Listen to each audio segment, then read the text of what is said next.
Leo and the Sparkmobile. Leo wasn't big, he was small, with messy hair that stuck up like dandelion fluff and fingers always smudged with grease. While other kids played soccer, Leo tinkered. His workshop was the cluttered corner of his family's garage, filled with old bike parts, tangled wires, broken radios, and his most precious treasure, a box of mismatched batteries labeled Future Power. Leo lived in a town choked with noisy, smelly cars. Every morning, the air tasted like burnt toast and exhaust. "There has to be a cleaner way," Leo declared to his patient dog, Sparky, who mostly just wanted belly rubs. His dream, an electric car.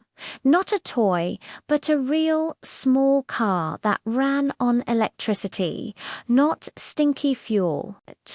"Imagine, Sparky," Leo whispered, sketching in his notebook. Quiet as a whisper, clean as rain. His first attempts were ... wobbly.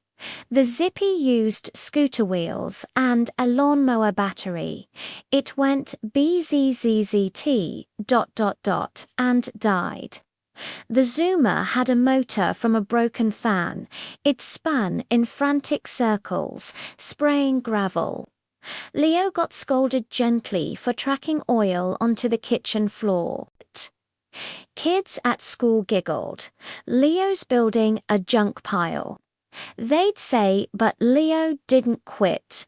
He read library books about circuits and motors. He saved his allowance for shiny copper wire. He asked Mr. Arris, the kind old mechanic, endless questions.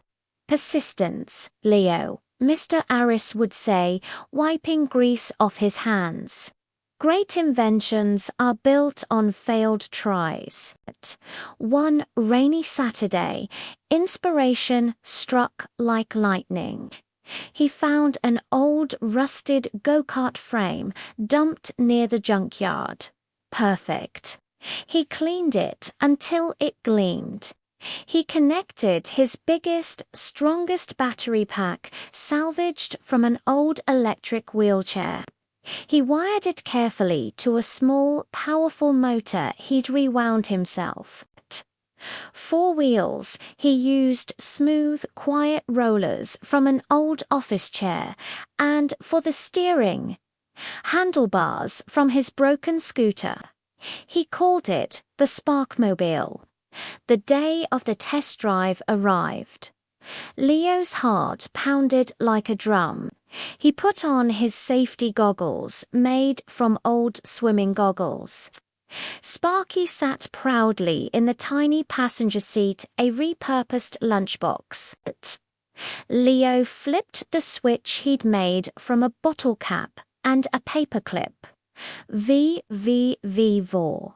The Sparkmobile didn't roar, it hummed, a soft, powerful hum. It rolled forward, smooth and quiet, across the driveway. No smoke, no stink. Just clean, electric motion. "It works, Sparky." Leo yelled, tears of joy mixing with the grease on his cheeks. Sparky barked excitedly.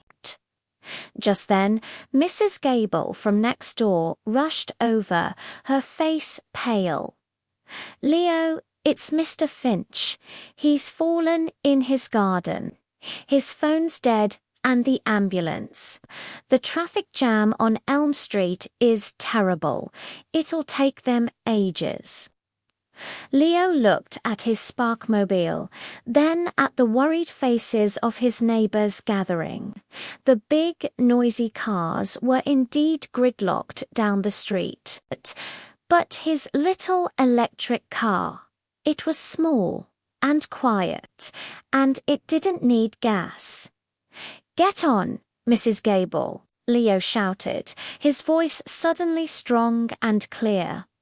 "I'll take you to Mr. Finch." Sparky stayed. Mrs. Gable, trusting the brave boy, squeezed onto the edge of the cart. Leo carefully navigated the Sparkmobile down the sidewalk, past the stalled cars.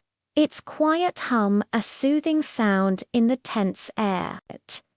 He zipped through the park shortcut, across the empty school field, places the big ambulances couldn't go. They reached Mr. Finch's house in minutes. Mrs. Gable rushed to help him while Leo used his own charged phone powered by a tiny solar panel he'd added to call the ambulance with clear directions. When the big red ambulance finally arrived, guided by Leo's call, the paramedics were amazed. "He got here before us."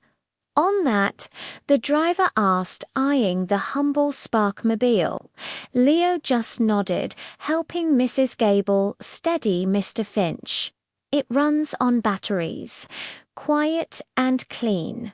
News of Leo's invention and his quick thinking spread faster than the Sparkmobile could zoom.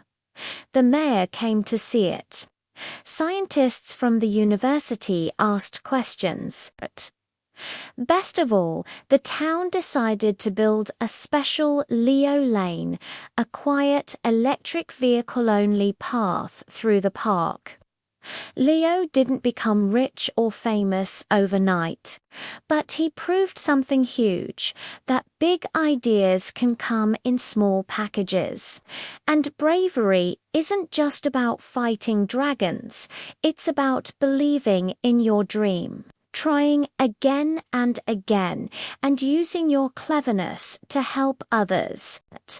And every evening you could see Leo and Sparky cruising down Leo Lane in the Sparkmobile, its soft hum a happy song of clean air, quiet street, and one small boy's very big, bright idea.